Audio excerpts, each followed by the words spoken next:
నేను doctor U R K Rao, one of the senior most consultant rheumatologist ఇండియాలో. తర్వాత former president of Indian rheumatology association. నడుము నొప్పి, ఇన్ఫ్లమేటరీ బ్యాక్ పెయిన్ అంటే వాతానికి సంబంధించింది, మెకానికల్ బ్యాక్ పెయిన్ అంటే అరుగుదల వలన కానీ, డిస్క్ ప్రాబ్లం వలన కానీ వచ్చినటువంటి నొప్పులు, వీటికి ఏ విధంగా మనం డిఫరెన్షియేట్ చేయొచ్చు, డయాగ్నోసిస్ చేయొచ్చు అనేది చెప్తాను.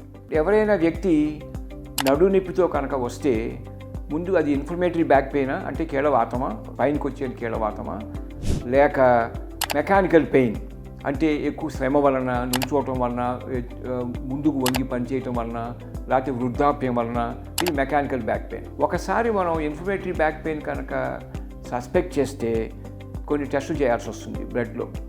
ఈఎస్ఆర్ అని, సిఆర్పి అని, హిమోగ్లోబిన్ అని మొదలైనవి. ఒక టెస్ట్ జెనెటిక్ టెస్ట్ HLA-B27 అని పేషెంట్కి జన్యుపరంగా ఏమన్నా ఈ కీళ్ళవాతం అంటే వెన్నుముకలకు వచ్చేటువంటి కీళ్ళవాతం ఉందా అని తెలుస్తుంది. ఇది సింపుల్ బ్లడ్ టెస్ట్. ఇది ఫ్యామిలీలో ఎవరికైనా కీళ్ళ నొప్పులు, సోరియాసిస్ అనే వ్యాధి కానీ, తర్వాత urethritis burning sensation of the urine కానీ, తర్వాత యువిఐటిస్ ఐ ప్రాబ్లం కానీ ఏదైనా ఉంటే అంటే వీటితో పాటు బ్యాక్ పెయిన్తో పాటు HLA-B27 టెస్ట్ చేయటం మంచిది. అది ఒక్కొక్కసారి పాజిటివ్ కనుక ఉంటే ఇది ఇన్ఫ్లమేటరీ బ్యాక్ పెయిన్, దాన్ని మనం స్పాండిలో ఆర్థరైటిస్ అంటే వెన్నెముకకి సంబంధించింది జాయింట్ పెయిన్స్ అని, ఇది వాతానికి సంబంధించింది అనమాట. అది మనకి కన్ఫర్మ్ చేస్తుంది HLA-B27 పాజిటివ్.